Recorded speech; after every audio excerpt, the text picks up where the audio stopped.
બ્રિજરાજભાઈ સોલંકી આપણને સપોર્ટ કરતા હોય તો આપણા ગુજરાતના દરેક યુવાનો જો આપણને સપોર્ટ કરશે તો આ લાલાવદર ગામની અંદર નહીં, ગુજરાતના દરેક ગામડાની અંદર આવા ગરીબ પરિવારો હોય તો એની મદદ કરી શકશું અમે. તમે અમને ખાલી જણાવો.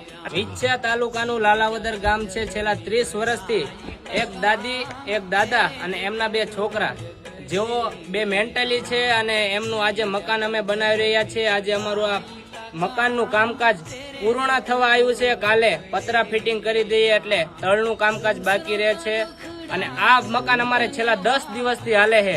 ખૂબ બધાએ સાથ સપોર્ટ આપ્યો, લાલાવદર ગામના લોકોએ સાથ સપોર્ટ આપ્યો અને આજે બ્રિજરાજભાઈ સોલંકી જેઓ તમે બધા ઓળખતા જ હશો બ્રિજરાજભાઈને, અને તેઓ ભાવનગરના રહેવાસી છે અને જસદણ બાજુ આવ્યા હતા, મકાનની મુલાકાત એમને કરી છે.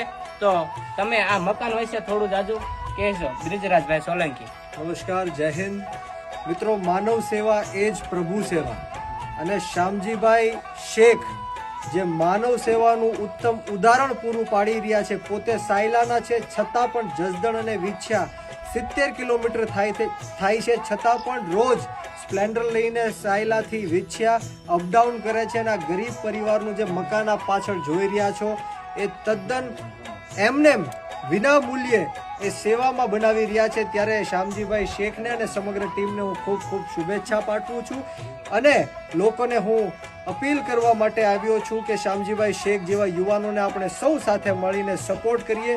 નાના લોકોનું, ગરીબ લોકોનું, પછાત લોકોનું કામ થાય, મકાન એમનું બની જાય અને શ્યામજીભાઈને એ આવું એક મકાન નહીં પરંતુ આવનારા દિવસોમાં અનેક મકાનો બનાવીને નાના માણસો અને ગરીબ માણસોના આશીર્વાદ પ્રાપ્ત થાય એવી આશા અને અપેક્ષા સાથે ખૂબ ખૂબ કોંગ્રેચ્યુલેશન અને ખૂબ ખૂબ અભિનંદન. Thank you so much Brijrajbhai Solanki.